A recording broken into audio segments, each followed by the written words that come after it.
Friends, कैसे हैं आप लोग। आशा करता हूँ आप सभी अच्छे होंगे। हम लोगों ने अपनी पिछली वीडियो में के.डी. त्रिपाठी बुक के फार्माकोलॉजी की के.डी. त्रिपाठी बुक के first chapter introduction and routes of drug administration को पढ़ लिया था। इंट्रोडक्शन पार्ट पढ़ लिया था।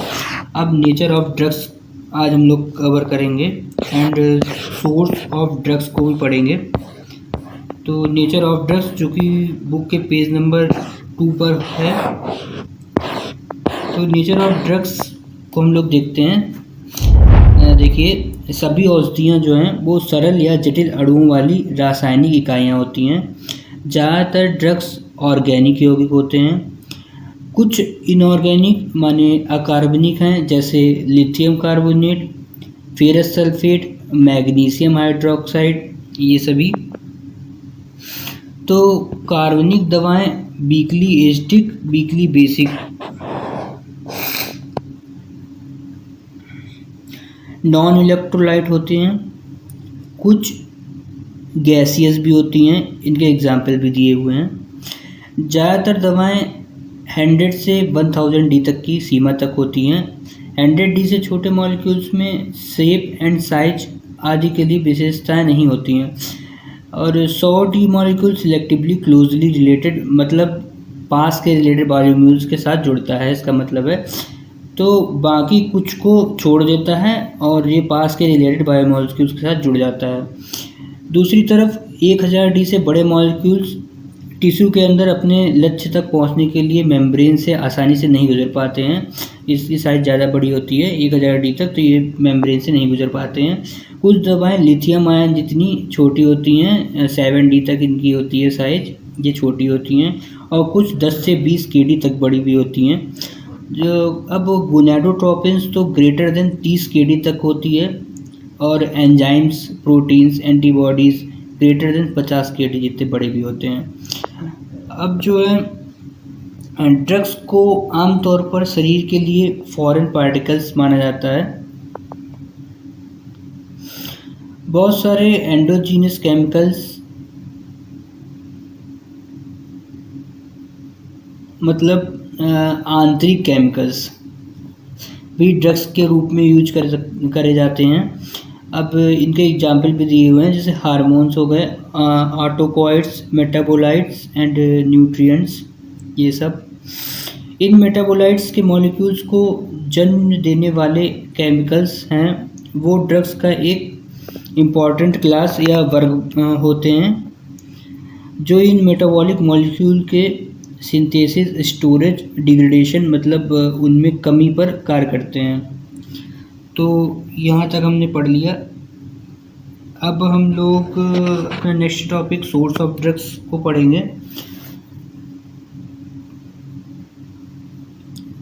तो सोर्स ऑफ ड्रग जो है, इसमें पौधे जैविक रूप से सक्रिय पदार्थ होते हैं और ये दवाओं का सबसे पुराना स्रोत भी हैं। अब प्रचलित पारंपरिक चिकित्सा प्रणाली से ओपियम को अफीम भी कहते हैं। तो ओपियम, बेलेडेना, इफेड्रा, सिनकोना, इनके उपयोग मिस्र, ग्रीक, एज़टेक, आयुर्वेदिक और अदर सिस्टम मेडिसिन से सीखा गया था। इनमें ही औषधीय पौधों के बारे में हमें सुराग मिले हैं, जैसे एल्कलॉइड्स, ग्लाइकोसाइड्स ऑयल्स, ये सभी ये सभी ड्रग्स हो गए हैं, इनके बारे में हम सुराग मिले हैं।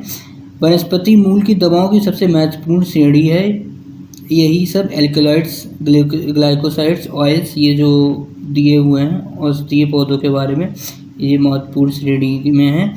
अब हम लोग जो हैं बात करेंगे एक एक करके। एल्कलॉइड्स के बारे में हम लोग बात करते हैं। तो एल्कलाइन नाइट्रोजनस बेस होते हैं ये एल्कलॉइड्स।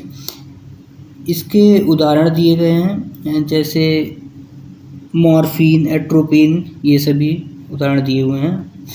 इनका उपयोग ज़्यादातर पानी में घुलनशील हाइड्रोक्लोराइड या सल्फेट लवण के लिए किया जाता है। पानी में जो घुल जाते हैं सल्फेट लवण, उनके लिए किया जाता है।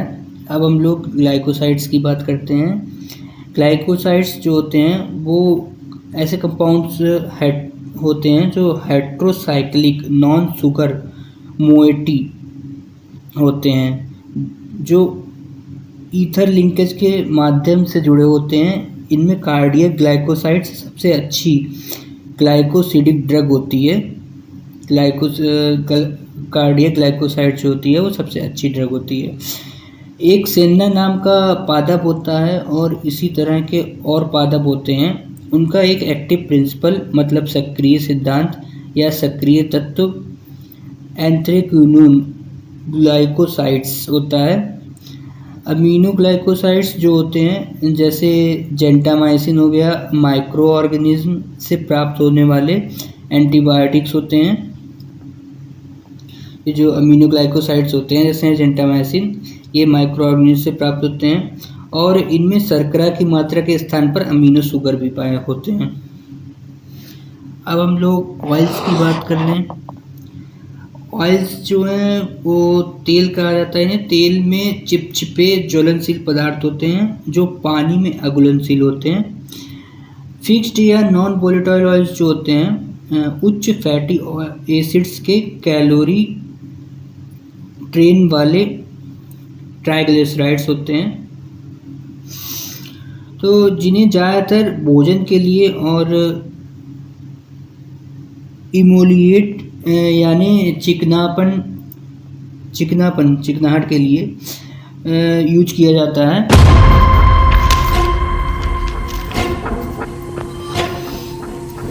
इसके कुछ उदाहरण दिए गए हैं जैसे मूंगफली का तेल हो गया, नारियल का तेल, तिल का तेल, ये सभी। तो अरंडी का तेल जो होता है वो एक उत्तेजक विरेचक का कार्य करता है। विरेचक का मतलब ऐसा समझ लीजिए आप कि कॉन्स्टिपेशन को जो दूर करता है उसे विरेचक का कार्य कहते हैं, विरेचक। तो ये विरेचक के लिए यूज किया जाता है। एसेंशियल वोलेटाइल ऑयल्स जो ज़्यादातर स्टीम डिस्टिलेशन के द्वारा फूलों या पत्तियों से प्राप्त होते हैं, ये सुगंधित टर्पीन हाइड्रोकार्बन होते हैं। इनकी कोई फूड वैल्यू नहीं होती है, मतलब खाने में काम नहीं आते हैं ये। इनका उपयोग स्वाद बढ़ाने वाले एजेंट, वात प्रतिकारक और कसैलापन लाने के लिए किया जाता है। इसके कुछ उदाहरण भी दिए गए हैं जैसे नीलगिरी का तेल, पुदीना का तेल। लौंग के तेल की प्रॉपर्टी बताई है इन्होंने कि लौंग का तेल जो है वो दांत दर्द को कम करने के लिए यूज किया जाता है। कुछ तेल जैसे मेंथॉल, थाइमोल, कपूर के वोलेटाइल्स ऑयल्स रूम टेम्परेचर पर सॉलिड्स यानी ठोस होते हैं। तो ये जो होते हैं इनके वोलेटाइल ऑयल्स वो ठोस होते हैं रूम टेम्परेचर पर। खनिज तेल पादप उत्पाद नहीं होते हैं बल्कि ये पेट्रोलियम से प्राप्त होते हैं। जो खनिज तेल के पादप होते हैं वो पेट्रोलियम से प्राप्त होते हैं। लिक्विड पैराफिन एक लुब्रिकेंट लैक्सेटिव मतलब एक ऐसा स्नेह जो रेचन कर्म करता है। अब मैंने आपको बताया कि इसका मतलब है कि कॉन्स्टिपेशन को जो दूर करता है और डेफिकेशन को वो बढ़ाता है। तो ऐसा जो होता है उसे रेचन या विरेचन कहते हैं। तो सॉफ्ट और हार्ड पैराफिन का उपयोग कम किया जाता है और इसका उपयोग मलहम आदि के आधार के रूप में किया जाता है ज़्यादातर। अब टैनिन जैसे और पादप उत्पाद कसैले होते हैं, ये मसूड़ों के लिए डिमल्सेंट्स मतलब समनकारी होते हैं और मसूड़ों के लिए टैनिन जैसे और पादप उत्पाद कसैले होते हैं, ये मसूड़ों के लिए डिमल्सेंट्स मतलब समनकारी होते हैं और मसूड़ों के लिए तरल पदार्थ के रूप में सस्पेंडिंग एजेंट्स मतलब निलंबन कारक के रूप में ये कार्य करते हैं। ये जो होते हैं वो तरल पदार्थ के रूप में होते हैं और निलंबन कार्य मतलब उन्हें निकालने का कार्य करते हैं। अब जो है वो ग्लिसरीन एक चिपचिपा पदार्थ है जो गम या गले के लिए इस्तेमाल किया जाने वाला मीठा तरल पदार्थ होता है। रेनिन और बाल्सम का उपयोग एंटीसेप्टिक्स और कफ मिक्सचर में किया जाता है। फिर हम नेक्स्ट पेज पे जाते हैं अपने। तो इनका उपयोग जो होता है वो कफ मिक्सचर में किया जाता है। एंटी मलेरियल जो ड्रग्स होते हैं अर्टेमिसनिन एक सिस्कटरपीन पराक्साइड है जो एक चाइनीज प्लांट से प्राप्त किया जाता है। तो एक अर्टेमिसनिन है जो चाइनीज प्लांट से प्राप्त किया जाता है, वो भी इसका बता दिया है, प्लांट का एक बेनिफिट बता दिया है।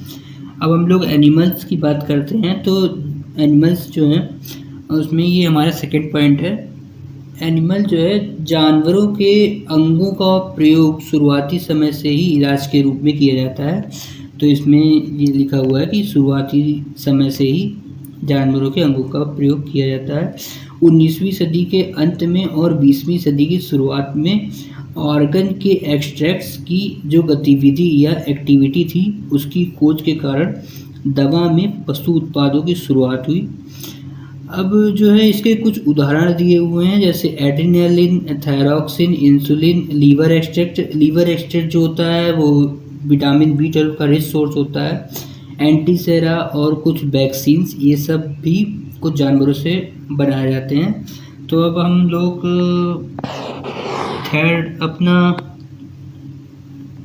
थर्ड टॉपिक माइक्रोब्स को देख लेते हैं।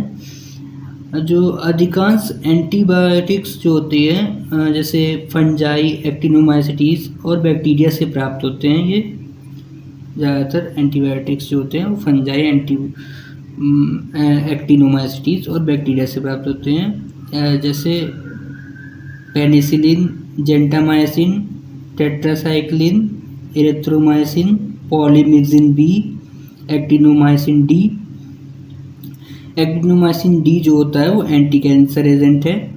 और कुछ एंजाइम्स के भी एग्जांपल दिए हुए हैं, जैसे फंगस से डायस्टेज और स्ट्रेप्टोकोकाई से स्ट्रेप्टोकाइनेज, इन दोनों में एक माइक्रोबियल सोर्स होता है। तो इसका एग्जांपल दिया हुआ है। टीके का निर्माण माइक्रोब्स के उपयोग से किया जाता है। तो टीके का जो निर्माण है वो माइक्रोब जो होते हैं उनके उपयोग से ही किया जाता है। अब हम लोग अपने फोर्थ पॉइंट की बात कर लेते हैं, मिनरल्स की।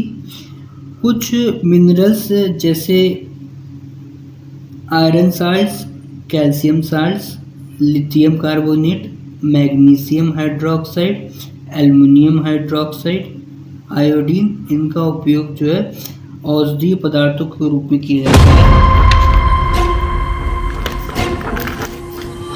तो मिनरल्स की बात हम लोगों ने कर ली, मिनरल्स पढ़ लिया। अब हम लोग अपने फिफ्थ पॉइंट सिंथेटिक केमिस्ट्री की बात कर लेते हैं।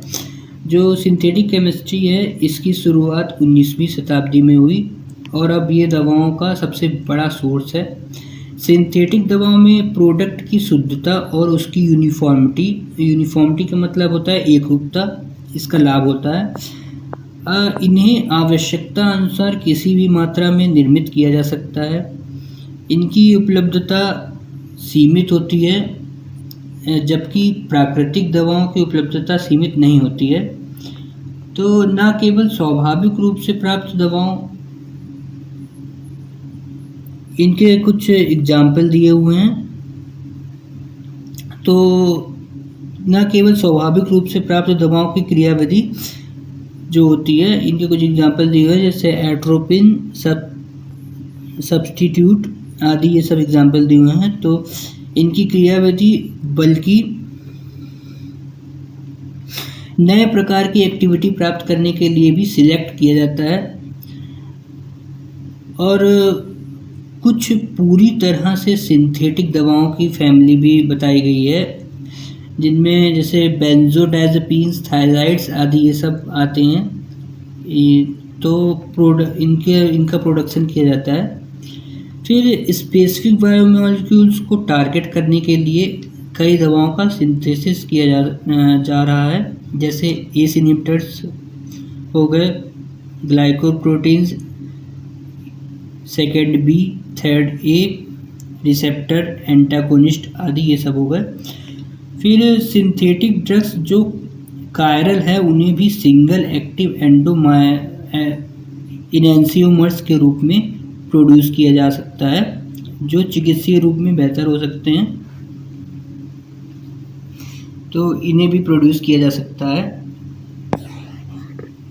अब हम लोग अपने नेक्स्ट देखते हैं, हम लोग 6 नंबर का बायोटेक्नोलॉजी। बायोटेक्नोलॉजी के बारे में तो आप लोगों ने बहुत सुना ही होगा, आजकल ये बहुत प्रचलित है।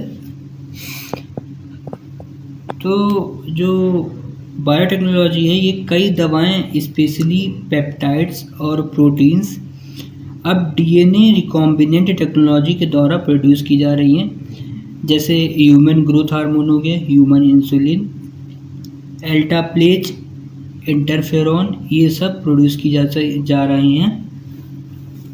Monoclonal antibodies, regulator peptides, erythropoietin और अदर ग्रोथ फैक्टर्स ये बायोटेक्नोलॉजिकल ओरिजिन के नए ड्रग्स हैं, ये सभी नए ड्रग्स हैं।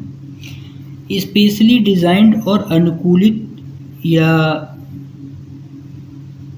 कस्टमाइज्ड प्रोटीन का उत्पादन किया जाता है इनमें। इस कारण प्रोटीन थेरेपेटिक्स मतलब प्रोटीन चिकित्सीय में ये तेज़ी से विस्तार कर रहा है। तो ये हम लोगों का टॉपिक यहाँ पर कंप्लीट हो गया। हम लोग अब नेक्स्ट वीडियो में ड्रग नॉमेनक्लेचर और आगे का पढ़ेंगे, और आप लोग पिछली वीडियो भी देख लीजिएगा, मैं लिंक डिस्क्रिप्शन में डाल दूँगा। वो स्टार्टिंग से है वीडियो, तो वो वीडियो भी देख लीजिएगा।